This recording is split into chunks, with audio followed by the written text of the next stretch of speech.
በጎጃም ዳሞት አውራጃ ውስጥ ማንኩሳ በምትባል ሀገር ቦጋለ መብራቱ የሚባሉ ብዙ ዘመን በብቸኛነት የሚኖሩ ሰው ነበሩ። ቦጋለ መብራቱ ከድሃ ቤተሰብ የተወለዱ በዚያውም ላይ ድሆች ወላጆቻቸው ገና በሕፃንነታቸው ሞተውባቸው ድህነት ሲያንገላታቸው ያደጉ ነበሩ። ትንሽ ከፍ እንዳሉ መጀመሪያ የፍየልና የጥጃ እረኛነት እየተቀጠሩ በኋላም እጃቸው እርፍ ለመጨበጥ ያህል መበርታት ሲጀምር ግብርና እየተቀጠሩ ይኖሩ ነበር። በዚህ ሁኔታ እኩል ዕድሜያቸውን ካሳለፉና የምሽት ማግባት ፍላጎታቸው እየተቀነሰ ከሄደ በኋላ በጎልማሳነታቸው ጉልበታም ወዲያውም ጤናማ በመሆናቸው ረዳት ሳይፈልጉ ራሳቸውን ረድተው ለመኖር ቢችሉም ምሽት ካላገቡ ዕድሜያቸው እየገፋ አቅማቸው እየተቀነሰ ሲሄዱ ረዳት የሚያጡ መሆናቸውን ወላጆቻቸው አጥብቀው ስለመከሯቸው ከዚያው ከማንኩሳው ውድነሽ በጣሙ የሚባሉትን ሴት አገቡ። ወይዘሮ ውድነሽ 3 ባሎች በተራ አግብተው 3ቱም ስለሞቱባቸው ባል ፈርቷቸው እሳቸውም ዕድላቸውን ፈርተው ባል እንዳይመጣላቸው ተስፋ ቆርጠው ቢመጣም እንዳያገቡ ወስነው ተቀምጠው ነበር። በኋላ ቦጋለ መብራቱ የወይዘሮ ውድነሽን የንስሐ አባት ቄስ ታምሩን አማላጅ ልከው በብዙ ደጅ ጥናት አገቧቸው። ሰሙ እንዴት ውድነሽ አሉ ቄስ ታምሩ አንድ ቀን። ከዛሬ በፊት ባሎቹን ሲያገቡ ለአንዳቸውም አማላጅ ሆኜ እንዳልመጣው እሱ ያውቃሉ። አሁን ግን በግድ የሚያስፈልግ ስለመሰለኝ ነው አማላጅ ሆኜ የመጣሁ። በውጭ የሚወራውን የእርሶ ጆሮ አይሰማውም። ሴት ብቻዋን ከተቀመጠች ትደፈራለች፣ ባትደፈርም አልተደፈረችም አትባልም። እንኳን ከወንድ ከዘመድ ርቄ ባዘን ተጨንቄ እንጀራ በእንባዬ እያራስኩ እየበላሁ መቀመጥ ያንሶኝ የአገሬ ሰው ለክፉ ዕድሌ ተባባሪ ሆኖ አላስቀምጠኝ ሲል ጊዜ ምን ላድርግ? እግዚአብሔር ይኸው እንጂ አሉ እመት ውድነሽ ራሳቸውን እግዚአብሔር ወዳለበት ወደ ላይ ቀና አድርገው። ልቦ የተጫነውን ከባድ ሐዘን በትዕግስትና በንጽህና ተሸክመው መኖሩን ከእርሶና እግዚአብሔር በቀር ማን ያውቁሎታል? ሰው ለብሰውና መልኩ አምሮ ሲወጡ ሲያይ ደስ ብሎ የሥጋ ፈቃዱን ፈጽመው የሚኖሩ ይመስለዋል። ሰው እግዚአብሔር አይደለምና የውጭውን እንጂ ውስጡን አያይም። እኔና እግዚአብሔር የምናውቀው እርሶ የማያውቁት አለ አባቴ? እኔስ እዚህ በባዶ ቤት የገዛ ጉልበቶን እያቀፉ እየተኙ በንጽህና እንደሚኖሩ አውቃለሁ። ነገር ግን የኔ ብቻ ማወቅ ምን ያደርጋል? ለዚህ ሁሉ መድኃኒቱ የሐሜተኛውን አፍ የሚዘጋ የተሰበረ ልቦን የሚጠግን ይህን ሁሉ የሚያደርግ አሁን እንደነገርኩ ያው ትዳር መያዙ ነው። አዩም እመት ውድነሽ የባልን ሐዘን ማሸነፍ የሚቻል ባል በማግባት ግድ የለዎትም። እኔ ለእሱ የሚጠቅመውን እንጂ የሚጎዳውን ምክር አልመክሮትም። እመት ውድነሽ አይኖቻቸውን ከአባ ታምሩ ላይ አንስተው ወደ በሩ ትኩር ሲያደርጉ እንባቸው በቅጽበት አይናቸውን ሞልቶ ወዲያው ይፈስ ጀመረ። አረባዛኝቱ ምነው እመት ውድነሽ ልጅ አይባሉ ትልቅ ሴት ነው። ታዲያ ሰው ችግር ሲገጥመው ከዘመድ ከወዳጁ ተመካክሮ የሚበጀውን ያደርጋል እንጂ በትንሽ ልጅ ችግሩን እያሰበ ሲያለቅስ ይኖራል። እንደዚህ ከሆነማ እንኳን ለምክር ለሰላምታም ደጆ መድረሱን ተዋዋል አሉ አባ ታምሩ። ይቅር ይበሉኝ አባቴ፣ ይቅር ይበሉኝ። ሆድ ብሶኝ ነው።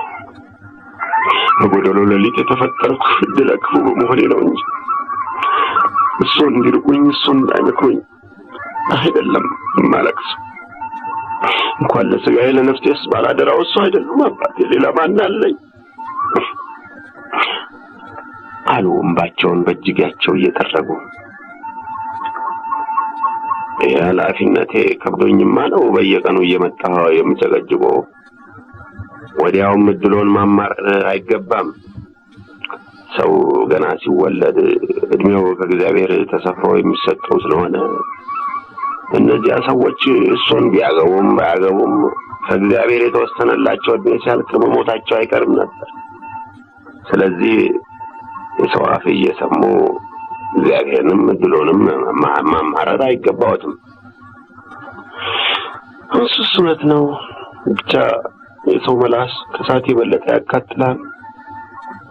በቀደም እዚያ ሰንበቴው ከብላታ በየነ ባለቤት ጋር በአንዳንድ ትንሽ ነገር ተከራክረን የምትረታ ስትሆን ጊዜ ቶሎ ብላኔን ስትነካኝ የሚያሳምመኝና የሚያሳፍረኝ ቁስል ፈልጋ አንቺ ባሎችሽን የፈጀሽ የባል በሽታ ብላ በተሰበሰበው ሕዝብ ፊት ሰደበች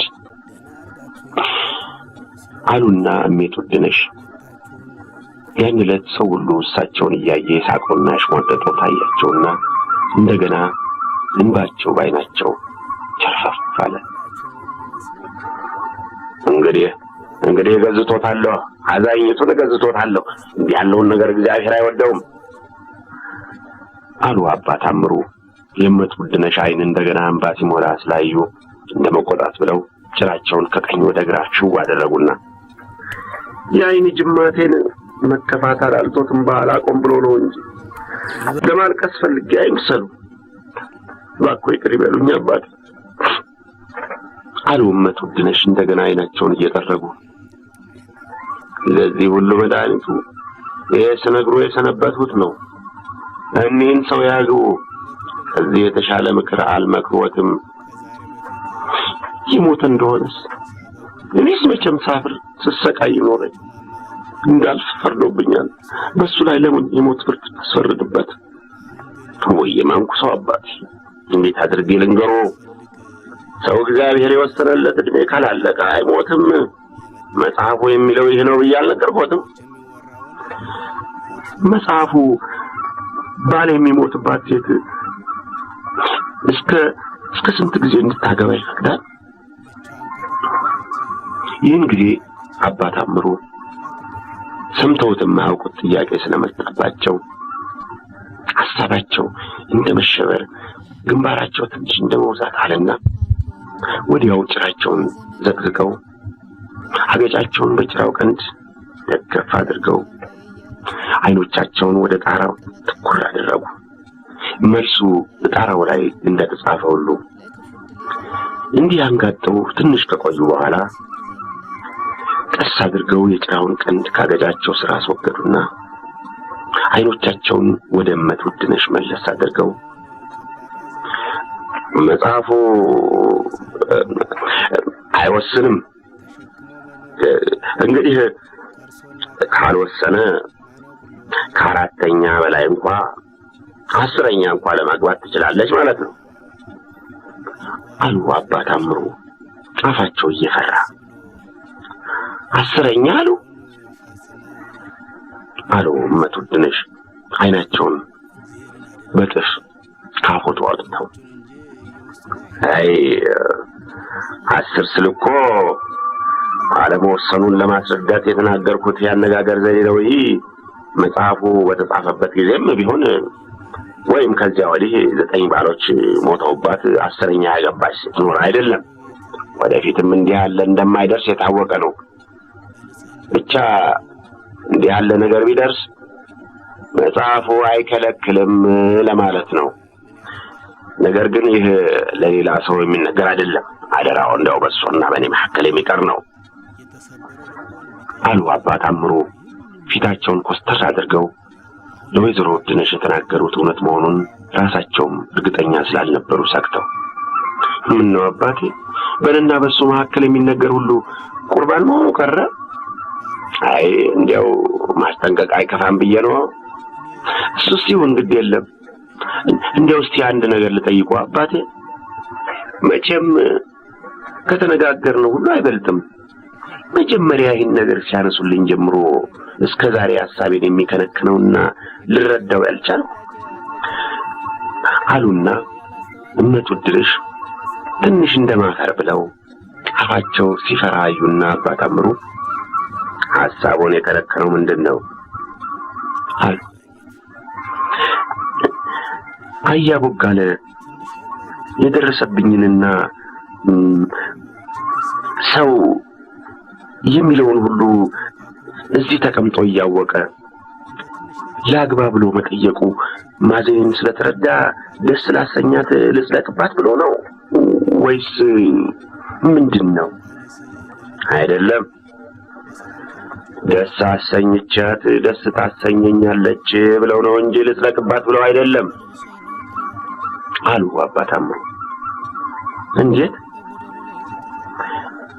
እሱ ባሎቹ በመሞታቸው ምክንያት እሳቸው በሌላ ልዩ ልዩ ምክንያት ብቸኛነት የሚያስከትለውን መከፋት ደህና አድርጋችሁ ያወቃችሁ ስለሆናችሁ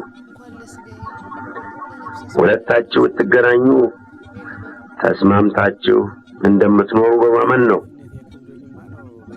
አያ ቦጋለ ቆዳቸው ሞኝ ቢመስል የዋዛ ሰው አይምሰሉ፣ ውስጠ መሰሪ ናቸው አሉ አባ ታምሩ። እመትወድልሽ አንገታቸውን ደፍተው ዝም ብለው ከሀሳባቸው ጋር መጫወት ስለጀመሩ ይበሉ እኮ እሺ በሉኝና አሳርጌ ልሄድ አሉ አባ ታምሩ። ከዚያም እመትወድልሽ ሳምባቸው እስኪሞላ አድርገው አየር ስበው በረዥሙ ተነፈሱና እሺ እስቲ አባቴ እሱ የመከሩኝን አልቀበልም ብዬ ወዴት እደርሳለሁ? እሺ እግዚአብሔር እሺ ይበሉ። ጋብቻውንም የደስታ ጋብቻ አድርገው። አይዞ ያለፈውን ሁሉ ይርሱት። እምነቱን በእግዚአብሔር ያድርጉ። ግድ የለዎትም፣ ወደፊት ምንም አይደርስቦትም። እኔም እጸልያለሁ። በጸሎቱ አይርሱኝ አባቴ አሉ እመትወድልሽ በተሰበረ ድምፅ ከእንባ ጋር እየተናነቁ። ከዚያ ቄስ ታምሩ የወይዘሮ ውድነሽን እንባ እንዳያዩ ወዲያ ለማባረር እንደፈለጉ ጭራቸውን ግራና ቀኝ ሽው አድርገው ቶሎ ብድግ አሉና አንድ ጊዜ መሬት አንድ ጊዜ ጣራ እያዩ አሳርገው እጃቸውን ለእመትወድልሽ አሳልመው ወጡ። እመትወድልሽም እንባቸውን በቀሚሳቸው እጅጌ እያደረጉ እስከ በሩ የንስሐ አባታቸውን ተከትለው ሸኝተዋቸው ተመለሱ። እመትወድልሽ ቄስ ታምሩን ተሰናብተው ተመልሰው ቤታቸው ቁጭ ሲሉ ከብዙ ጊዜ የብቸኛነት ኑሮ በኋላ ባሌ ማግባቱ ሐሳብ የፈጠረው ልዩ ልዩ ስሜት በአንድ ላይ ተደበላልቆ በራሳቸው ውስጥ ይንጫጫባቸው ጀመር። የብላታ በየነ ባለቤትና እንደሳቸው በእመትወድልሽ የሚቀኑት ሴቶች ሁሉ የሚሉት የገላው ፀሐይ ምሽትና